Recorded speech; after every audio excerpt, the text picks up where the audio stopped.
I can honestly, truly say that Amy has been a catalyst for my growth. Mm-hmm. I don't believe that I would be the same man today that I am if it was not for her and her ability to help me become a man and help shape that. One of the biggest things that I had to learn was to share responsibility. Mm-hmm. Because as we are, as men, we're taught to Take care of it. take care of everything. Mm-hmm. Do everything on your own. Mm-hmm. Be strong. Do this, do that. Everything. This is what we're taught. This is what society teaches us to do. Mm-hmm. Be strength is in paying all the bills and doing this and doing that and handling all. You're not a man. You're not a man. Right. And I literally had to learn that everything that I did without her failed Right. tremendously. Facts. It wasn't until I started including her that I started to see success. So growth for me is allowing myself, first humbling myself to allow my wife to help me. And so because she has certain strengths where I have weaknesses. Just like I have certain strengths where she has weaknesses. By allowing myself to be weak, it allowed her to be strong. And that has truly, truly, truly helped me in terms of. When you say allow yourself to be weak, what do you mean? As men, we're just we're supposed to be strong in everything we do. That's how we're wired. And it's literally we'll hold on to that strength even in failure. Well, okay. You get what I'm saying? Like because I was gonna say if you're just not good at it, that there's nothing to be strong about. But you're saying you'll be just strong. We'll fake it till we make it. We'll be strong and wrong. That's exactly what we'll do. Right. As men, we will literally fake it. We'll try to fake it till we make it. But here's the problem with that. Most times we don't make it. Right. We're just faking. Or we suffer in silence, like we talked about before. We do. We suffer in silence. End up losing our minds. Absolutely. I always tell the story. I remember I was doing I was trying a new business, and I was doing uniforms and things like that, and I was doing pretty good. Well, the thing about dealing with overseas people is they're overseas. Right. I can't touch them. Right. I can't. I can't hold them accountable. I am literally flying on a wing and a prayer, right, hoping that they actually come through. Keep their end of the bargain. Keep their end of the bargain. After I've just made this financial transaction. Yeah, I just sent you $2,300. Huge financial transaction. Just rolling the dice, man. I never forget. It was one of my biggest orders, and I was like, man, I'm nervous. And I'm doing it, but again, I'm doing it without her. Right. I'm doing it on my own. I'm moving and shaking. So I make this order, guy overseas in India, and I pay all this money, big order. Probably, like I said, my biggest order. And the guy runs off with the money. Now, thank God he only ran off with the deposit. Right. But it was still a significant amount of money. Right. So he ran off with the deposit. And I'm, of course, there's a huge time difference between us. And I'm up all night trying to contact this dude. And I'm tossing and turning. I can't sleep. And she's like, not even, because she's so used to me oblivious. She's oblivious. Yeah. She don't have a clue what I'm going through. And I am literally suffering in silence. Trying to figure it out before she find out, or before I have to let her know, because at this point I gotta make this right. Right. Now I'm gonna have to literally come out of our funds to make this right. To reckon it. So it wasn't, finally after I realized it was a wrap, dude was just telling me lie after lie. I knew my deadlines was coming up, deadlines that came and went. Now I got to find a whole new vendor to get this order done. And I'll never forget, it probably was about 3 a.m. And I woke her up out of her sleep. And I said, babe, I need to talk to you. And she's like, what's up? I said, man, dude got me for this money. And she's like, what you talking about? I say, for the uniforms. And she looked at me and she was like, I got you. We'll figure it out. And that's exactly what we did. We came through on the uniforms. We came up with the money. We came up with a plan. I involved her and we figured it out. Yeah. And from that point on, I have never done anything business-wise without my wife. Again. Hey, man, shout out to Amy, man. Right. You know, because big time. Constance and I advise couples. Right. Right. And in that, one of the biggest things that we see that I've noticed that is like, I just don't get, because it's like, I ain't never had to deal with that, is you said Amy has strengths that you don't have. Right. What I'm seeing in marriages now is that becomes intimidating to the man. To the man. And vice versa. Right. So it becomes, instead of a marriage, it becomes a competitive marriage. Yep. And it's like, no wonder why y'all in here talking to us, because it's like, with covenant, it's exchanging strengths and eliminating weaknesses. Right. How did it get to the point where a strength in your wife makes you uncomfortable? Right. Feel less of a man. So the fact that you can come to your wife and even say that, man, we are blessed. Absolutely. To have the wives that we have. Absolutely. But it takes it takes maturity and realizing, one, that you're not perfect. A lot of us, we want to present a certain picture to our wives as if we're perfect, when they live with us every day and they know without a shadow of a doubt that there's nothing perfect about us. But mentally, in our minds, because this is what we've been trained to believe, is that I can do it on my own. Is that just ego, though? A lot of it is. That's just ego. But a lot of what it you is. mean? So, like, to build yourself up like you can do it on your own, like, that's just your ego. That's not. Sometimes that's not the reality. Nobody does it on their own. Nobody. God only blesses you through people. Right. No matter what. That's my biggest saying. God only blesses you through people. So, if you don't want to deal with people, you don't want to be blessed. Right? Because he only uses people. Exactly. Right. You know?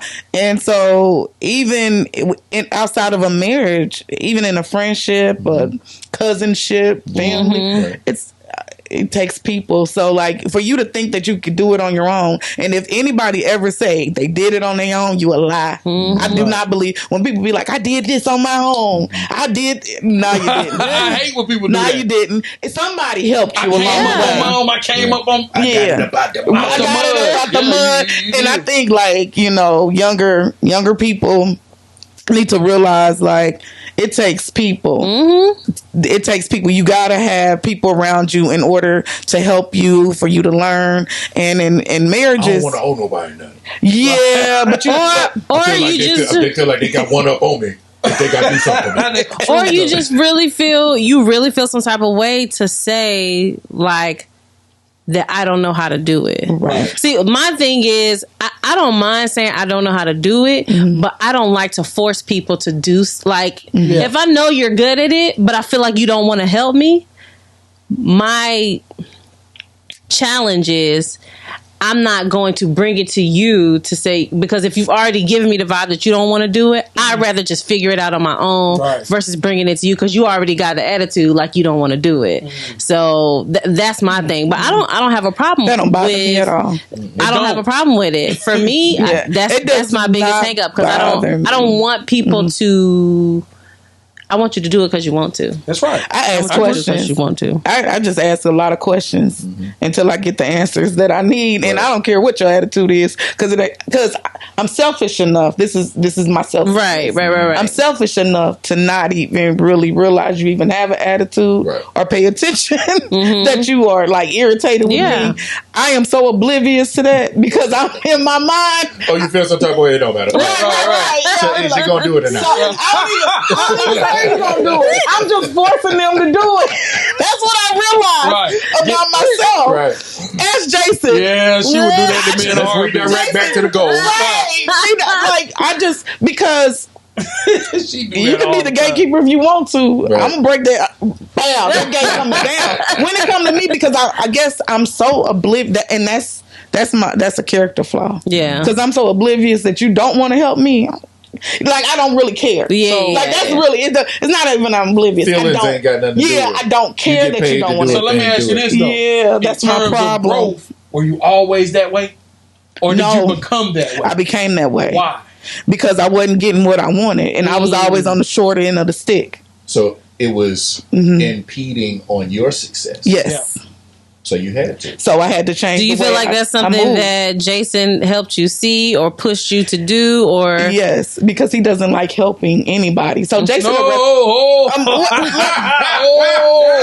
finish? Hey, man, I'm moving tomorrow, man. I need your help. Yeah, you know not to even ask me that. That's true. They're right. That is absolutely true. So when I say he don't like helping, he'll rather just do it for me. Oh, he don't want to teach you how to do it. Right. He, if you called him about a cable matter, he'll just be like, "I'll be over there on Sunday."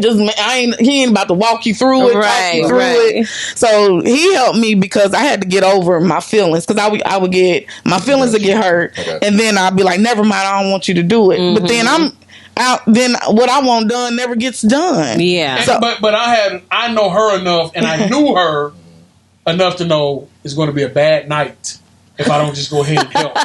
I'm going to force the issue now. And I tell her, and I used to tell her, hey, I don't care how much of an attitude I have, or I don't care if you think I don't want to do it or not. You still make sure I help you do it, right? Especially if it's going to help you achieve that goal, right? Yeah, I had to start helping her to force the issue with me, to assert herself. Absolutely, because I if you're waiting on me to want to do something, you're never going to make that happen. Because I'm on my own time. Yeah. I have my own things going on. Right. But it doesn't mean that I'm not going to help you. Right. It just, and I told her, I said, Amy, it'll be on my time. Amy be like, well, I don't want you to do something that you don't want to do. I say, I get up and go to work every day. And don't want to do it. And don't want to do it. I say, but I still do it. I say, you're more important than that. Yeah. You can't worry about whether I want to do something, even if it's, hey, I want to go out to this place. I want to do this event. Stop worrying about whether I want to do it or not.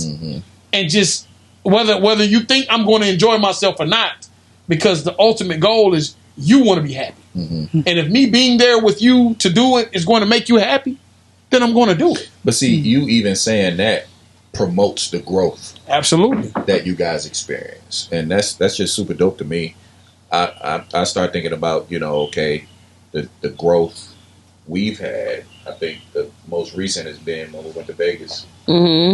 Just looking at how much, and we knew we came a long way, but it's like it hit different when you start looking at the numbers and you look at, man, we just spent X amount of dollars. I remember there was a time, man, we would dream about spending that type of money. Or we was, I think we had the buddy pass situation, and, having the means to buy, comfort, not just tickets, but the comfortable tickets, right? Just like that, and not have to call our parents or friends and different things like that. We were never stranded. We were never in that feeling of what are we going to do, desperation, and all that. And we began to praise God because it was like, man, God is so good, man. Look at us. I'm gonna tell you one of the new things. Steve Harvey, he had told a story about. He said he was in Dubai and he was trying to do a business deal in Dubai, and he said for some reason the business deal wasn't going through. Things weren't going the way that he wanted them to go. So he said the Lord told him, "Go home, just go home." And he said he listened, he packed it up, he went home. And when he got home, he's like, well, why didn't this go through? What's going on? I need to regroup. I need to figure this out. And God says, stop. I need you to take a moment and look at what you have. Right. Look at what I've already blessed you with. And bask in that.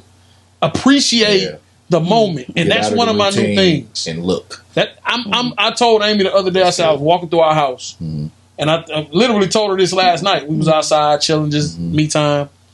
And I said, I just walked through the house and I just literally was in awe of our home. And I'm not saying that we have the biggest home. Right. But we come from very humble beginnings. Yeah. Right? So to be where we are today versus where we were, and this is a part of growth, it was one point we were homeless. Right? Yeah. We were sleeping in extended stay hotels. Right?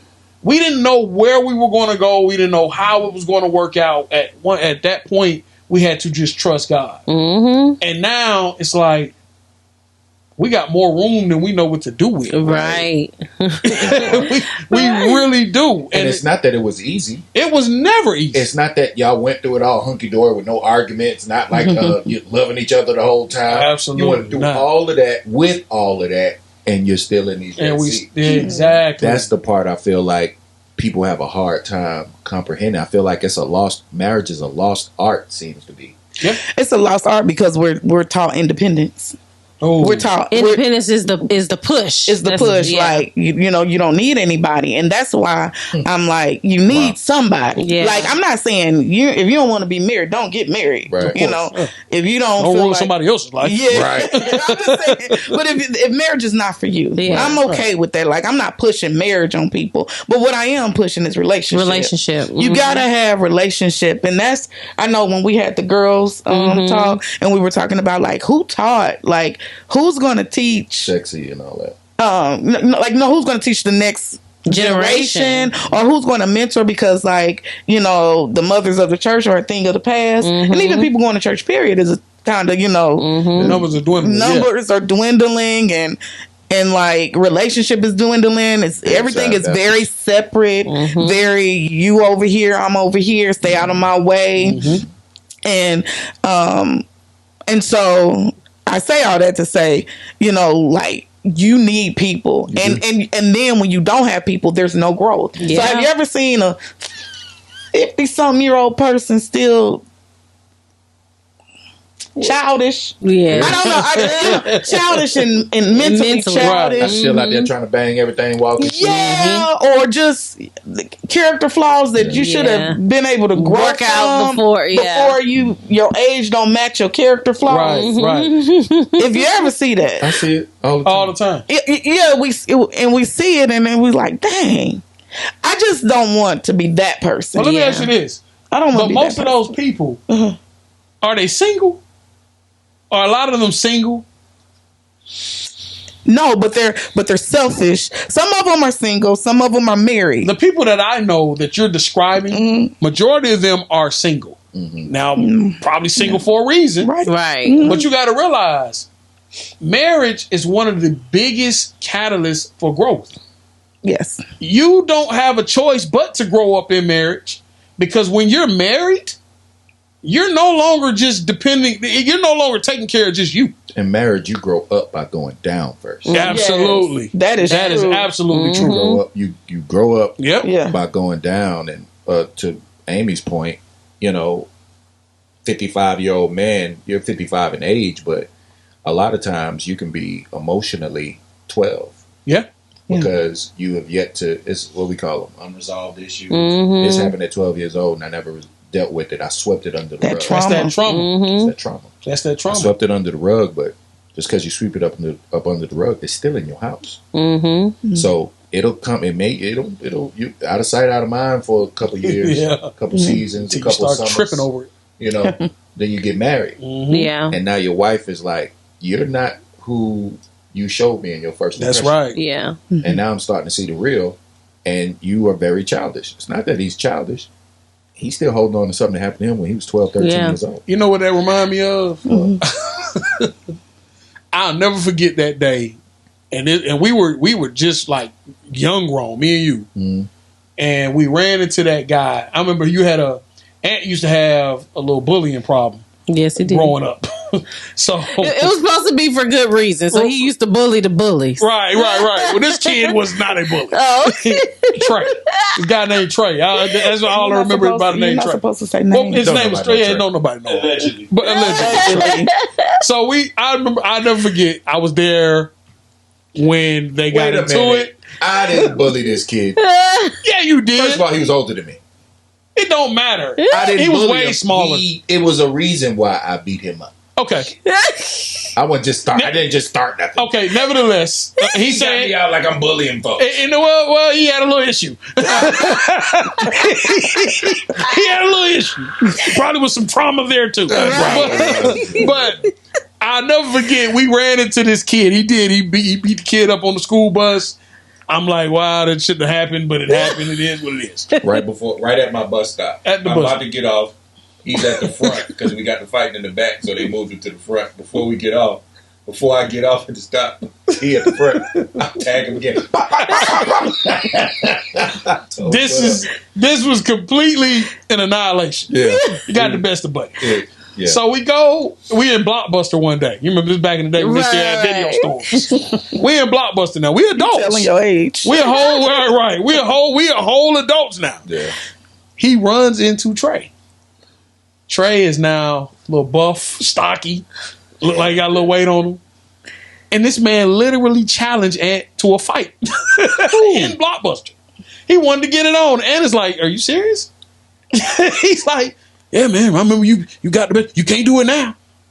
Really? Wow. I said, hey, man, let's get out of here. Let's go. Not that he was scared of him or anything of that nature. We don't need that. We're now adults and we can go to jail. Right. So there's no reason to get into it with this guy. But and I just left. I coerced you out the door. It wasn't like you wanted to leave. Old National. Blockbuster. I believe so. The problem, what I'm saying is, I say all that to say is that he was stuck. Yeah. He could never get past the point where he could get past that butt whooping. Mm-hmm. For whatever reason it happened, and say he didn't bully him, he might not have. Did not That's a little foggy for me. But no, I remember what happened. Nija, Cyrus' sister. Oh, we just calling all types of names. Right. Bleep out all these He had names. said something. She was upset. He said something to her, and she ended up punching him. And I was like, heck no, you got knocked out by Nigel. Man, you gonna blah, blah, blah, blah, blah, blah. So he started talking. I'm like, okay, he's still talking. So that's where that came from. I'm like, bro, just take your L and just take it. Yeah, but that's hard to do. He did hold on to it. I don't remember the Blockbuster thing. I do remember running into him at Vic's barbershop. Now I wasn't there for that. That was a whole different incident. So he tried me at the doggone. Yeah, he most definitely tried you at Blockbuster. But it wasn't a thing where you were scared of him or anything. Right. But that's the crazy part about life is like, you hold on. At some point, man, you get stuck, but you carry that stuff to your marriage. So now you get married and now you're bullying. Because a lot of times the person that was bullied becomes the bully. Mm-hmm. So now you're bullying your house. Mm-hmm. You're bullying your wife. Mm-hmm. You're bullying your kids. Mm-hmm. They all going through it. They suffering. All because you never let go of the time. Never dealt with it. The dude put hands on you on the bus. Trauma, period. But that's how trauma. Because it's a memory, right? Yeah, like it's a memory. It's the same feeling you felt whenever that happened. Whatever, unresolved. Whatever that feeling, the same feeling, right? That caused nostalgia. Yeah, and so you feel it, and it triggers something in you. I remember in our marriage, me and Jason, we used to argue. Oh my gosh! I mean, literally, probably daily. We used to argue and fuss and fight. And that was a rough period. It was a rough period because it was like we couldn't resolve it. Yeah. But then I had to realize it was me because I just didn't believe that Jason loved me. Wow. Ain't that crazy? Wow. That whole time. And that came from your childhood. My childhood. Not thinking people loved me. Wow. So it was just the feeling I felt. Mm-hmm. And I'm like, so I would literally do I guess I would try to push him away. Mm-hmm. So then, if he did leave, or if anything happened, like, I knew it. I knew he was gonna leave. Anthony did the same exact thing. I used to do that. He did the same.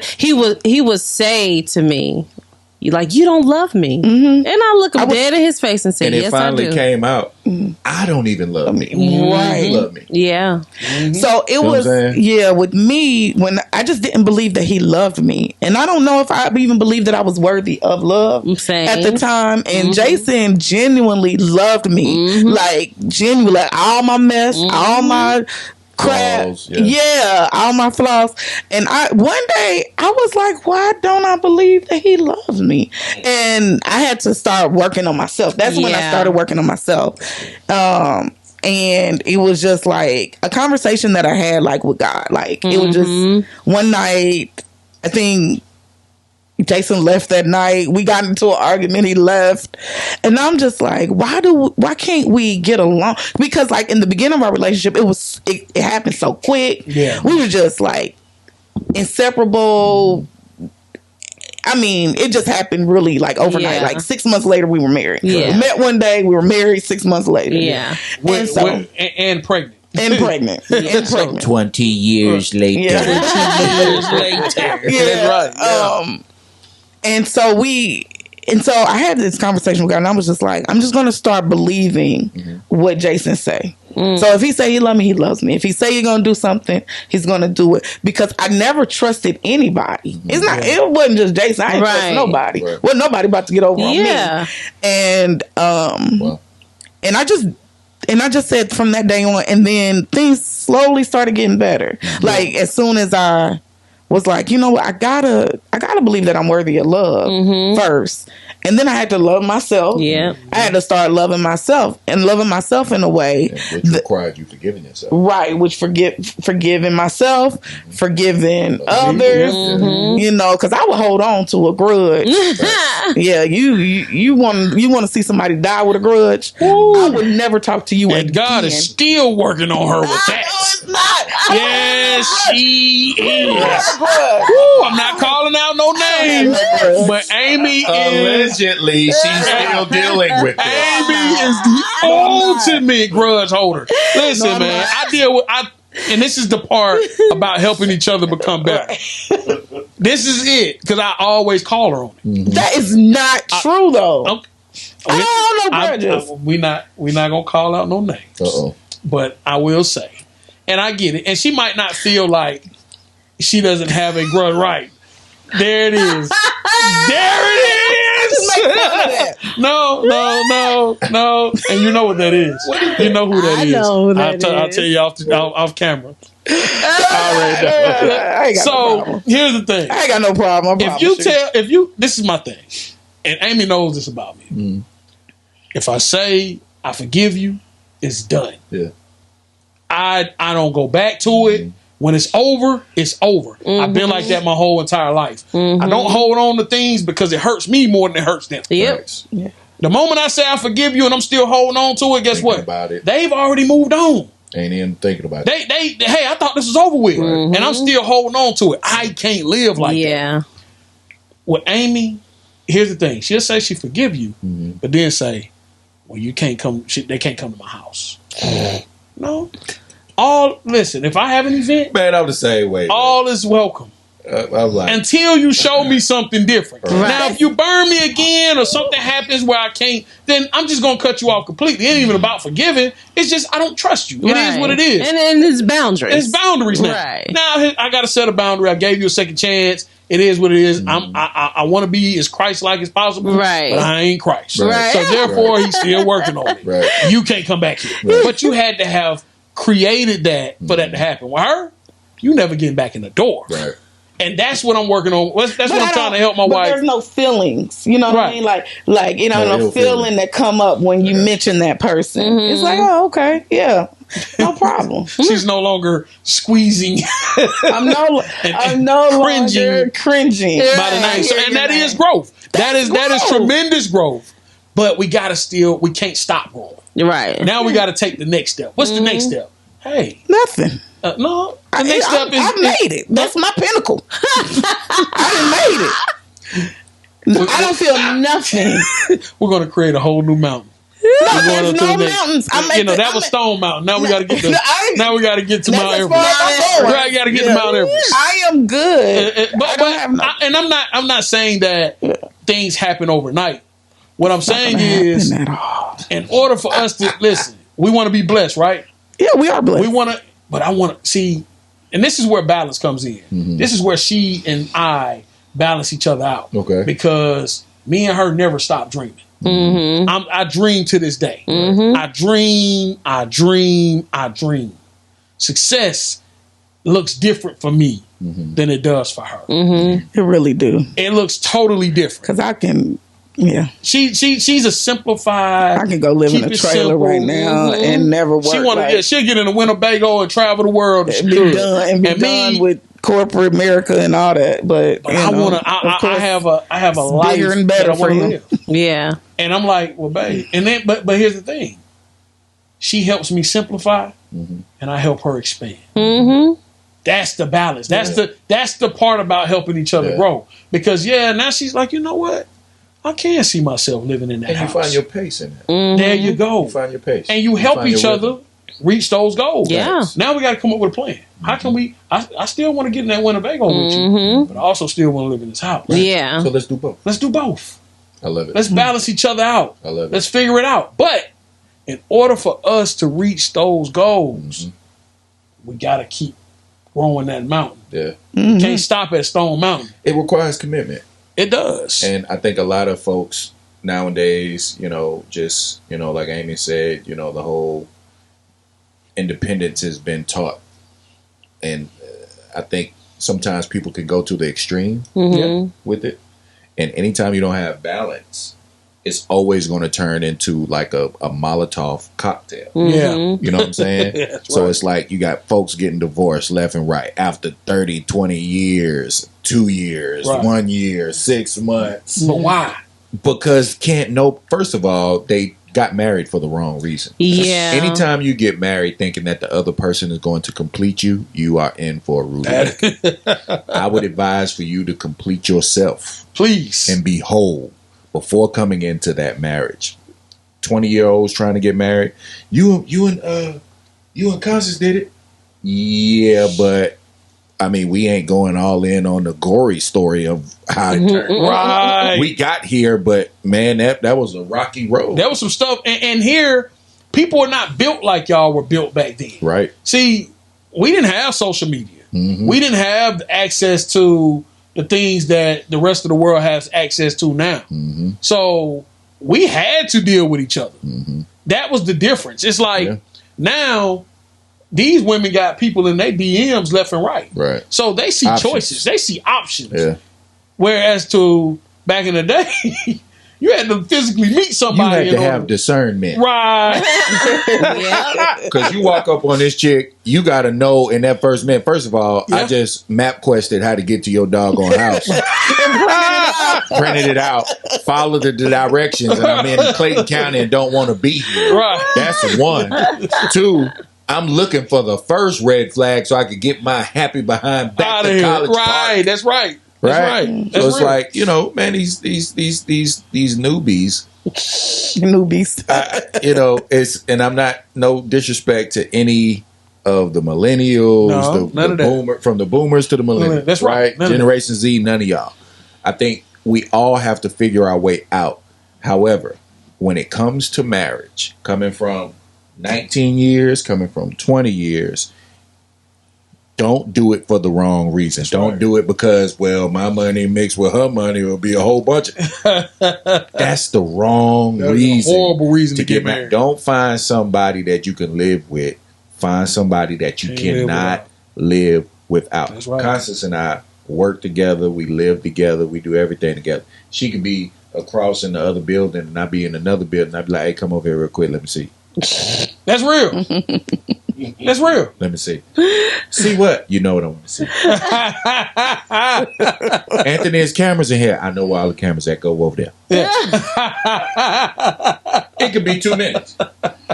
I ain't got to. I want to see my baby. Come here. Yeah, that's right. Get over here. Send me a picture. That's real. Ain't you in the middle of advisement? I know, but they're getting on my nerves. Send me a picture. If you can go a week or 2 weeks without your wife and not be like almost miserable, you ain't with the right one. Hey man, let me tell you about my 4th of July. Tell me about it. It was horrible. Wow, because she was gone. I was wondering how that was going. I was like, oh, Amy in Vegas. You was seeing Usher? Yes, that was such a good show. Listen, man, I loved it. That girl went to see Usher. I'm so happy she had a good time. Amy probably tell you, I probably ain't never talked to this girl so much on the phone in my life. What you doing? Hey, what's FaceTime? What y'all over there doing? What you eat? Then his kids left. Then they left. They dipped. I'm like, since we've been married, I have never spent a holiday without my wife. Right. Wow. Not one single it's miserable. holiday. It's miserable. That was not fun. Yeah. And then I'm to this day, I'm still looking at my kids like, y'all just left me. Like I really felt abandoned. You know what I mean? You know what that made me think about? When we were leaving Vegas, there was a what do you call the dudes that's outside of the airport, but you give them your bags and they the captain. Yeah, the sky caps. Sky cap. So this dude was like 68, 70 years old, and his name is Anthony too. Oh, and, yeah. He said, man, you guys look good. Y'all married? I said, yeah, man. It's like, yeah, man, that's what's up, man. Stay in there, man. Stay in there. I lost my wife last May. I said, man, how long were y'all married? He said, 40-something. Yeah. 47 years. And I said, man, how do you do it? He said, man, one day at a time. It ain't easy, but we lived a good life together. We made great memories. And if I was to pass anything on, be intentional about the memories you make with your wife. Right. Because that's what's keeping him here. He said he did go through a time he was crying. He was ready to go. He's like, I ain't got no reason to be here no more. Yeah. And he said his wife came to him in a dream. Or he felt like his wife came to him in a dream and was like, no, you got more to live for here. The kids still need you. And he got grandkids. I'm fine. I'm good. When it's time for you to come up here, you will. That's right. We'll pick up like we never left. There you go. Oh, wow. But it's like when he was talking, I almost teared up. And I looked up and I was hugging her. Right. Because I'm like, I can't fathom living without her. That's right. Because I'm immediately going to be empathetic to him in the story. So when he said it, I'm like, Jesus. Yeah. It's 40-some years. I know how I get after 4 hours. Yeah. 40-something years of being married and she's just gone. And you had to, I think it was cancer. Yeah. So he watched her deteriorate. So my heart just went out to him, man. But fear tried to rise up. Like, oh, man. Can't let that take over. But then it immediately went to take what he gave you. And appreciate Be intentional about the memories you make. So I, too, am, okay, well, better get the passports. We I am hearing more about Virgin cruise lines now. So we're gonna plan this trip. But that's the thing, man. It's like when you gotta, and this is what I pray couples get to. Yeah. They get to a place, and I'm not saying that things are perfect. Right. She get on my nerves all the time. All the time. But I love her through, and I know I get on her nerves. Right. It's probably not a day go by that something don't aggravate them. Right. That's just marriage. Right. But I could not imagine doing. I told her, I said, never again will you go. Will you spend another holiday away from me? Right. Like it's something. She know I'm big on holidays. I don't care how small a holiday is. I want to be with you, and that's a wonderful feeling. Yeah. And I know she has to feel when the same. Genuine. And it is so celebrated, not tolerated. There you go. Not feeling like, oh well, I'm gonna stay home because if I don't, he's gonna act like a little. You know what I'm saying? But she have a good time though. She felt the same way I felt. Yeah, she was calling me to come home. She was ready to come home day one. I was like, because I wanted, after I seen Usher, I'm like, what else is there to do? All right, ready to go back home. We wanted to experience Vegas with each other, right? But I also wanted her to experience Usher. Right. That was her thing. She wanted to go. I could care less. She had the opportunity to go. Baby, go. Right. Go. Do your thing. And she did that. And I'm happy for her. I had a good time, but I was ready to come home. I'm like, I don't want to do this no more either. Right. Because we actually have a good time. We do. Like, me and Jason, we laugh, we kick it. We're friends. Right. At the end of the day. And I would never want to leave him. I feel so bad for him, especially them little raggedy ass kids. They just left him at Hey, that. man. They could have stayed home. Hey, I done sent them to the store. I'm like, well, you know, and mine's like, well, Dad, you not gonna cook? I'm like, well, my mom, Dad cooked the other day, and then I'm like, you know what? I'm gonna cook. I'm gonna cook for y'all. I said, go get this. I sent them to the store, the whole 9. They came back, dropped it off, and left. I'm looking like, for real? They just dropped it off and dipped. Right. Like I'm like, okay, say less. I said, you know what? Lesson learned. Now I really don't give a damn about y'all. Right. Y'all do whatever y'all want to do. Y'all just left me like this. Right. You know what? Get it how you live. You know, when we ain't worried about like that no more. Kids, we done sacrificed all this just for y'all to come up here and leave. And then we start going through the in our heads, we be like, I gotta find me something to do. I gotta find. Hey, I'm showing no. This is ridiculous. Hey, I'm about to start something on July 4th. So I was like, see if you can go over. My pride. Listen, my pride. And I'm like, and I'm sitting there thinking to myself, I'm going through all type of emotions. Like, all these niggas I be bringing over to my house. Ain't nobody invited me to nothing. I say.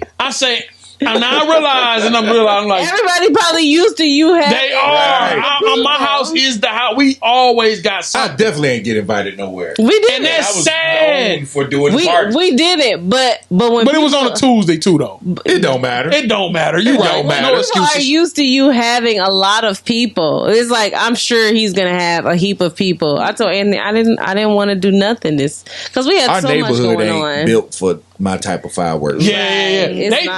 They blew the fireworks. I sat outside. Mm-hmm. And you poured me a drink, had me a cigar, and watched the fireworks. And that's what I did. I did do that. Now, again, to all y'all people who have been to my house, mine too, and I have fed you, gave you. I mean, and listen, anybody that know me, anybody that know us, that know me and Amy, know we cook, right? We gets to it. I just want to let you guys know you're off the list. Hey, but you know what? Here's the truth, though. If they invited you, I probably wouldn't have came. Would you go? Don't care. Don't care. I wouldn't. Right. I know I wouldn't have came. But the problem is, it's the invite. All I want is the invite. You know I wasn't going to show up. Yeah. I would have figured a way to talk myself out of going. But the problem is, you didn't invite me. So you didn't. The fact that you didn't have any options. There you go. Not one single. Amy's like, so, and I said, no. I said, it's a Tuesday. I said, I know a lot of, and I know a lot of people. House, man. Hey, man. And, listen, at least you had somewhere to go. Yeah. I'm sitting over here like, I'm really feeling this. Like, I'm watching movies. The movies ain't even the same. Normally, movies on the couch, that's my thing. I'm good. It was nothing fulfilled me. That girl. Watch Suits. I've been to y'all been on Suits? We watched that. Hey, look, Jay on Suits. Talking about now, I think I want to be a lawyer. He want to go back to being a lawyer now. Yeah, because of Suits. We need to let Shane watch. Suits is a good show. Yeah, but that's all. That just lets you know how much I reverence my wife. Right. I reverence our relationship. And that also tells me how much we've grown in marriage, because there was a time in a period in life where I couldn't get out the house fast enough because we were going through so much. And it's like, man, I just need some space. And it's not, and even now I still need a moment. You know, Amy knows that because I'm an introvert. So sometimes I just need time to myself. But that time went from hours to probably minutes now. I'm like, I'm good. Yeah, you know, you know what? About it. What really makes marriage hard? What's that? Finances. One of the hardest things. When you can't afford to do certain things, and then that as a man. Yeah. When you can't afford to do certain things, and you know you should be able to afford to do those things. So absolutely. You start looking at it. You start looking at your life. You start looking at the timetable. It's like, man. That's true. At this point, you know, everybody, when you a teenager, by the time I'm 30, I should be like this. By the time I'm 40, I should be like this. By the time I'm 50, you know. But it's like, honestly, for some people, it works. Right. Like, for a dude like me, where I thought I would be in my 30s as a teenager, it took me to my 40s. Right. And I'm like, dang, that ain't worked out like I thought it was going to work out. But you know what? You're right. You're absolutely right. But I'm going to tell you something. I think, and this is what I admire about women. You see so many women that get up and get it out the mud, right. Especially ones that are not married. You see more successful women, black women especially. I see more successful black women doing it on their own than anybody else in terms of starting businesses, taking care of kids, households, things of that nature. Women are survivors. They figure it out. My mama one of them. She's most definitely one of them. Yeah. What I've come to realize is that the reason that we don't typically get to where we want to be at a certain age is because of comfortability. We get to a place where we're like, wow, I didn't think I would be here. And you get stuck because life is good. Yeah. You eating what you want. You're driving what you want. You going to the restaurants you want. The kids are doing what they want to do. And then, for me, it's my wife. My wife is my motivation because my wife doesn't have a stop button. She's going. So now I'm like, hold on now. Make her outdo me. She done ran past me. Let me catch up. That's good competition. It's healthy. Healthy competition. And I don't even consider it to be competition. I consider it to be motivation. Because I applaud her in everything she do. Right. I help to push her in everything she do as she does me. So now I'm like, you know what? I think I'm ready to take another step. I'm ready to do this. Even with this podcast, it's like, this is new. I think this is new. This is most out definitely of your comfort. This is most definitely out of my comfort zone. Yeah. And I know a lot of people be like, no, probably not because you talk a lot. But it is what it is. I'm a talker. I got to give a gab. Thank you. Thank you, God. With people he's comfortable with. Right, with people I'm comfortable with. But if it wasn't for her, this wouldn't have gone the way that it's going now because of her encouraging words, because of her ideas, because of her push and her willingness to do it with me. Same with, I'm pretty sure with Sis, because this started off me and you. This is what it was supposed to be. We brought Brian in. You had the wonderful idea of bringing in wives, and it has taken off from there. Right. And I know this in the beginning, this was a struggle for my wife. It's a struggle now. It's a struggle because it's not. But you do it well. She does it very well, but she can be a little bit reluctant, a little bit uneasy. Well, closed off. Like she don't want everybody to know. You won't even see Amy post a picture on Instagram. Like she's very private. So for her to be able to get out of her comfort zone and to share her world and her life and her stories and all those things, that's growth. Yeah. But it's also healing. Yeah. To hear it, because you never know how many other people are going through what you're going through until they walk up to you and say, girl, you don't even realize how much that meant what you said. Or when you see the comments and people are like, oh man, that right there, like that stuff feel good. Right. Because it resonates. Now you got some people that just flat out crazy, but that comes with the territory. Yeah. But to be able to feel people resonate with you and everything you've gone through is a wonderful thing. But I also realize that we're doing good work. That's a science you just said, though. It's like what you just described was people that don't just let life happen to them, but they wake up looking to see, God, what do you have for me in this day? Yeah. What can I learn from my wife? What can she learn from me? What can I learn from this person? What can I learn from this challenging encounter? Yeah. Whether it's, the 56-year-old man is still messing around with everybody. You know what I'm saying? Right. Or whatever it may be, there's a lot of growth that takes place in the details of our day. Absolutely. So, like, there's been a lot of healing that's taken place in these 6 chairs. Absolutely. You feel what I'm saying? That, honestly, I didn't think we would get to this would be that. I didn't think this would be that. I thought this would be, we're trying to entertain people. We're trying to educate people and different things like this. But this, for me personally, this has been more beneficial for me. Yeah. Than I look forward to recording. And when we don't record, I'm like, I need to record. I need to record. So, I need this. We're coming up on an hour, man. I want to just shout out, man, I want to speak to the young men, and then I'll let the ladies speak to the young ladies. But to the young men that are out there, man, don't put so much pressure on yourself, man. Man, have a relationship with God and allow Him. If I could go back to my 19-year-old self, I would say, don't be so prideful. Ooh. Because as a young man, pride had me constantly falling with the appearance of standing tall, 10 toes down. Yes, sir. But the whole time I was losing my wife. Yep. I was losing my mind. I was losing everything, but I kept up the appearances because that's what you're trained to do. That's right.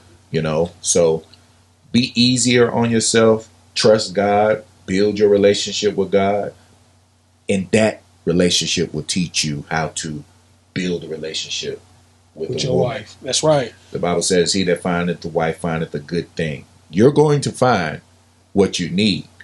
It's just that sometimes that good thing may not match your definition of good. That's right. That's right. It'll match his definition of good. So just be mindful of that and don't mistake comfort for peace. Comfort is the enemy to all types of greatness. A lot of times, like Jay said, you're not going on to the next level because you become so comfortable like we was in 1777. Mm-hmm. Our first house, it's like, man, we got a house, we 20-something. That's right. Man, shoot. 10 years in, we getting ready to lose it. We trying to do everything we can to fight for it. Yeah. Because we thought that was it. Mm-hmm. We hadn't seen anything more than that. Lo and behold, a whole 7-bedroom, 4,300 square foot house was waiting on us. That's right. That we was fighting to stay in the old one. That's right. So just follow God. Be patient with yourself. Don't be stagnant with yourself, right? But be patient with yourself and gracious with yourself, because as men, we can put a lot of unnecessary pressure on ourselves and put ourselves at the center instead of Christ being at the center. Ain't nobody trying to be no self-centered man. That's not attractive. It's not. Is it? Mm-hmm. So that would be what I would say to the men. Everything you said, the only thing I would add to it is don't be afraid to ask for help. Yeah. That's part of pride. That's a part of the pride. And I'm not talking about from just a financial standpoint.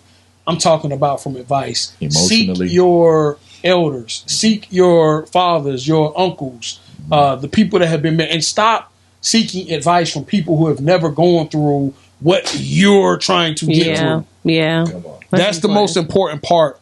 Most definitely make sure you're seeking advice from someone who has stood the test of time, who has gone through what you're going through, and have come out of it better than what they went in it. Right. That's the only thing I would add. Everything else you said, absolutely perfect. I just want to add that. Ask for help. Ask for help. Ask for help. Yeah, so, for the women out there that want to be married, seek some help too. I think help. And then also, if you are having any trauma that you're dealing with, it's okay to go talk to somebody about it. Therapy will help. Right. Therapy will help. So I say therapy and, just try to figure that thing out, because it's not a blueprint. No marriage is the same, and your marriage is your marriage protected. That's right. Protect it. Don't let other people in it. Right. That's why I'm so private. Yeah. That's why I don't share pictures. You can't comment on nothing if you ain't got nothing to comment on. Right. You don't know. Nobody said, I ain't gonna give you the weapon to kill me. I'm not gonna give you the weapon. Yeah, I ain't about to give you the weapon. You got to find me. That's good. I'm just really, that's why I just keep everybody out your business too. Don't, because I realize, some of the family members, they don't know rooting for you. Everybody's not rooting for you. Unfortunately, they're not. And so you got to be careful. And so I used to just be a open book.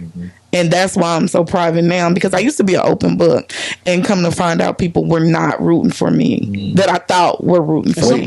Some people feed off that drama. I knew it. They feed off of it, and not realizing we were very, very young when we got married anyway. Giving them that drama to feed off of, the relationship dies. It's like they ain't got nothing for you. They don't have nothing for you. Wow. So protect your marriage. I say protect your marriage at all costs, because I will keep everybody out your business. Yeah. And it's sacred. And it is sacred. It's sacred. And I know who I can vent to. Yeah. And I know who I can't vent to. And a lot of my venting nowadays is, and rule of thumb is silly. to vent up. Yeah. Yes. Now, when you say that, you automatically think to your parents. Don't do that. No. I'm not, because your parents are going to be favored towards you. That's right. So it's not going to be you. You feel what I'm saying? Yeah. So when I say vent up, Find somebody not connected in any of your circles, like a therapist, right. And different things like that. Because even people that are tight with you, you know, they're favored towards. They're going to take a side. Right. They're going to take a side. It's inevitable. Yeah. We're human. But your situation is temporary. Right. You're going through a situation. That's right. You know what I'm saying? It's just momentarily I'm mad, and then I'm going to forgive, and then I'm ready to move on. So, but the friend's still there. But yeah. So they can't get past it. Yeah. So I say protect your marriage. I would say just to enjoy the relationships. I feel like relationships are a gift from God, and whether it's marriage or friendships or whatever your connections are, your intimate connections, I say, you know, to cherish those and to allow them to help you grow, because that's why God brings certain people in your life. And I think if you reject that fact, then you reject the blessing of Him, like Amy was saying, Him blessing you through people. So those connections are important. And, you know, understand when it comes to marriage, that's a lifelong commitment. When it comes to other friendships and relationships, some may be long lasting, others may be seasonal. Right. Understanding the difference. But, you know, keeping that honor and that loyalty to that lifelong commitment and allowing it to grow you, and understanding that everything won't always feel good, but it's supposed to help you develop and it's supposed to help you grow. So being able to take advantage of that. Big facts. Yeah. Love it. Yeah. Well, this has been another episode of FBC Family by Choice, the podcast. We make our lives, I guess, your entertainment. That's right. Available to you. It's available to you. So do what you do with it, but be encouraged. All right. Be encouraged. Peace. Peace.